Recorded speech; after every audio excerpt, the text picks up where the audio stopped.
দেখো ও শোয়ার জায়গাটা। হ্যাঁ, সকালবেলা এখানে কে ঘুমায় তোর? হ্যাঁ, তুই যে সকালবেলায় ডাইনিং টেবিলে উঠে গেছিস, আমি তো চা খাবো। চোখ বন্ধ হয়ে যাচ্ছে, এত ঘুম পেয়ে গেছে তোর? ডাইনিং টেবিলে কে ঘুমায় আমাকে বলতে পারিস? হ্যাঁ, কে ঘুমায় ডাইনিং টেবিলে? তুই যে এরকম করে ডাইনিং টেবিলে শুয়েছিস, কে ঘুমাবে বল? হুম, তুই কি চা খাবি? চা খাবি? চা খাবি? বিস্কুট খাবি? বিস্কুট খাবি? খাবি? ওই জন্য ডাইনিং টেবিলে বসেছিস? ব্যাস, বসা না, তুই তো শুয়েই আছিস ডাইনিং টেবিলে।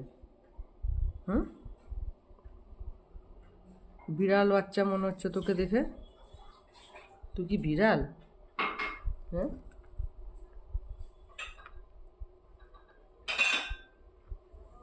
নেমে পড়ো।